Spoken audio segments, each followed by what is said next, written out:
Olá pessoal, sou a Lara Roberta, nova monitora de cálculo diferencial integral aplicado do projeto de ensino coordenado pelo professor Éder da Universidade Federal do Espírito Santo. No vídeo de hoje, a gente vai ver um exercício sobre limites, onde a gente vai encontrar o limite através de um gráfico. Para a função g de x representada graficamente aqui, determine os seguintes limites ou explique por que eles não existem. A. Limite da g de x quando x tende a 1. B. Limite da g de x quando x tende a 2. C. Limite da g de x quando x tende a 3. Primeiro passo, vamos observar o gráfico. Para respondermos a questão A, vamos considerar que o eixo x seja valores A, que nos resulta no eixo y, valores de limite L. Quando observamos o limite da g de x tendendo a 1, temos que observar que à medida que x se aproxima de 1 pela direita, a g de x se aproxima de 0. Então, o limite da g de x quando x tende a 1 pela direita é igual a 0.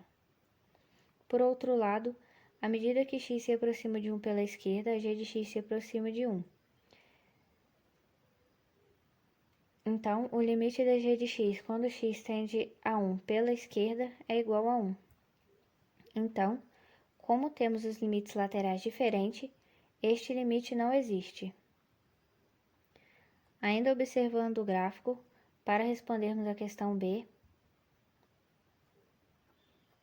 quando observamos o limite da g de x tendendo a 2, podemos observar no gráfico que quando o valor tende a 2 tanto pela direita quanto pela esquerda, L assume somente um valor, que é 1. Então, o limite da g de x quando x tende a 2 é igual a 1. Questão C. Quando observamos o limite da g de x tendendo a 3, podemos observar no gráfico que quando o valor tende a 3 tanto pela direita quanto pela esquerda, L vai sempre assumir o valor de 0. Então, o limite da g de x quando x tende a 3 é igual a 0. Respostas.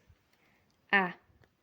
Limite da g de x quando x tende a 1. O limite não existe, porque os limites laterais são diferentes. B. Limite da g de x quando x tende a 2 é igual a 1. C. Limite da g de x quando x tende a 3 é igual a 0.